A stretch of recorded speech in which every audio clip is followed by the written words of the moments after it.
আসসালামু আলাইকুম প্রিয় দর্শক, আশা করি সবাই ভালো আছেন। দেশে প্রবাসে যে যেখান থেকেই আমাদের সাথে যুক্ত হয়েছেন সকলকে অসংখ্য ধন্যবাদ। দর্শক, আজকের বাজারে আলু, পেঁয়াজ, রসুনের দামটা কেমন আছে সেটা আপনাদেরকে জানিয়ে দেব। দর্শক, আমি বর্তমান অবস্থান করছি আল্লাহ শামসুদ্দিন সরকার সুপার মার্কেট, বগুড়া বাইপাস, গাজীপুরে। তা দর্শক, এইখানে দেখতে পাচ্ছেন এই যে আলু আছে, আর এই আলুর বাজার কেমন যাচ্ছে সেটা আপনারা জানতে পারবেন। আর একটা জিনিস, এই পাশে কিন্তু দেখতে পাচ্ছেন এই যে আলুর গাড়িও আছে, আলু নামতেছে। তা বর্তমানে আলুর আমদানিটা কিন্তু অনেকটাই আছে। তা বর্তমানে পেঁয়াজের দামটা কিন্তু হঠাৎ করেই বেড়ে গিয়েছে। তা এখন এই যে আমরা যে আলুগুলা দেখতে পাচ্ছি, এই আলুর বাজার কেমন আছে, তারপরে রসুনের বাজার কেমন আছে এবং পেঁয়াজের বাজারে কি অবস্থা সেটা কিন্তু আমরা জানবো। আর এখানে খুচরা বিক্রেতা ভাইয়েরা কিন্তু এসেছে। আসসালামু আলাইকুম ভাই, কেমন আছেন? আলহামদুলিল্লাহ ভালো। ভাই, আপনি কি খুচরা বিক্রেতা?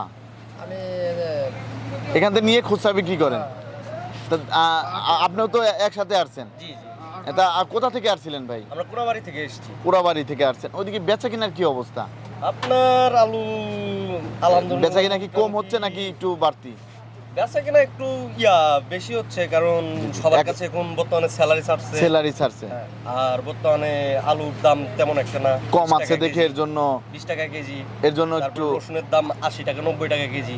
জি, জি। এই কারণে বর্তমানে খুচরা বাজারে এই দামটা খুচরা বাজারে এই দাম, আর হচ্ছে বেচা কিনা এই রেটে বেশি হচ্ছে। এখন ভালোই হচ্ছে বেচা কিনা। বেতনের টাইমে একটু বেশি হয়, তারপরে কি কমে যায়? হ্যাঁ, একদম কমে যায়। তারপরে আবার মাসে 27 তারিখ থেকে 7 তারিখ পর্যন্ত একটু কম হয়, একটু কম থাকে। ধন্যবাদ আপনাকে। তা দর্শক, এই যে যে আলুগুলা দেখতে পাচ্ছেন, তারপরে পেঁয়াজ আছে, পেঁয়াজের বাজার কেমন আছে সেটা আমরা জানবো। আসসালামু আলাইকুম, কেমন আছেন? আলহামদুলিল্লাহ ভালো আছি। তা বাজারের কি অবস্থা, কেমন দামে বিক্রি হচ্ছে? ভাই আছে বাজার। এই যে আলু যে দেখতে পাচ্ছি, আলুগুলা কোথা থেকে আসতেছে? এটা ভাই এটা বগুড়া। বগুড়ার আলু না? বগুড়ার আলু। এই বগুড়া আলুর বাজার কেমন যাচ্ছে আজকে? কাটিলাল স্টিক এটা 14 টাকা বেচা আছে। 14 টাকা 14 টাকা কেজি, মাত্র 14 টাকা কেজি দরে বিক্রি হচ্ছে আজকের বাজারে। হ্যাঁ। তা আপনার কাছে তো আলু আলহামদুলিল্লাহ ভালোই আছে। হ্যাঁ, ভালো আছে। আমদানি কেমন হচ্ছে? আমদানি আছে। আমদানি আছে। এই যে যারা আলু পাঠাচ্ছে, ব্যাপারীরা কি বলতেছে আলুর যে দাম? তো বলছে ভাই লস হইতেছে, পুরা লস হয়ে যাচ্ছে। খায় না। কোলেস্টোরে রাখতে কত টাকা খরচ হয়ে যাচ্ছে? এগুলা 700 টাকা বস্তা, 650 টাকা বস্তা। জি জি জি। তাইলে তো এখন অনেক সমস্যার মধ্যেই আছে তারা। এইবার গেলবার তো এরকম সমস্যা হয়েছিল না, সমস্যা ছিল না। কিন্তু অনেক বস্তা আলু আমরা বেচা দিলে খরচটা ভাড়া, গাড়ি ভাড়া, আবার প্রতি কমিশনার এটি আর পাই 300-250 টাকা বস্তা, 280 টাকা বস্তা। জি, জি। বর্তমানে এই পাশে পাইতেছে অনেক সমস্যার মধ্যেই আছে। তা এই যে যে আলুটা, এই আলুটা কোন জায়গার? ওইটা এক জায়গায় এক জায়গারই আলু।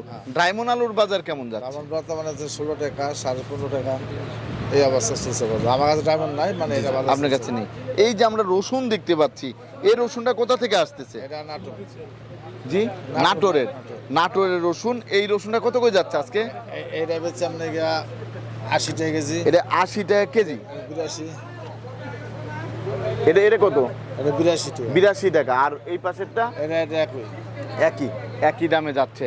তা আপনি ঘরের নামটা কি? আমার নাম হলো দেন Hasan enterprise. Messrs Hasan enterprise. হ্যাঁ। দর্শক, এই যে দেখতে পাচ্ছেন মেসাস হাসান এন্টারপ্রাইজ। তা এই যে আপনার এখানে তো কমিশনে ব্যবসা করতে পারবে না? কমিশনে ব্যবসা করা যাবে, যে কেউ ব্যবসা করতে পারবে, মাল পাঠালে আমরা বেচা দেই, বিক্রি করে দিতে পারবেন। ধন্যবাদ। তাই এই যে এখানে যে পেঁয়াজটা দেখতে পাচ্ছি, এই পেঁয়াজটা কোথা থেকে আসছে? এটা আপনাকে পাবনা। পাবনার পেঁয়াজ। পাবনাটা কত করে যাচ্ছে আজকের বাজারে? বেচছে আপনাকে 66 66 টাকা করে। গত কালকের থেকে আজকে একটু দাম বাড়তি, 66 টাকা। আর এই পাশের যেটা আছে এটা? ওর একই দাম 66। একই দামে বিক্রি হচ্ছে, 66 টাকা কেজি দরে বিক্রি হচ্ছে। ওটা কোন জায়গার? ওটা পাবনা। ওটাও পাবনা। রাজবাড়ির পেঁয়াজের বাজারে কি অবস্থা? রাজবাড়ির পেঁয়াজ এই অবস্থায় আছে 66 67। পেঁয়াজ বীজ দামটা একটু বেড়েছে। তা বর্তমানে আমদানি তো কম আছে, পেঁয়াজের আমদানিটা একটু কম। রসুনের আমদানি কেমন হচ্ছে? একই অবস্থা কম। রসুনের দাম তো একটু বেড়েছে, একটু বেশি, একটু বাইরে বেশি। রসুনের দামটা একটু বাড়তি। একটু বাড়ছে। আপনাকে অসংখ্য ধন্যবাদ। ভালো থাকবেন, সুস্থ থাকবেন। আসসালামু আলাইকুম।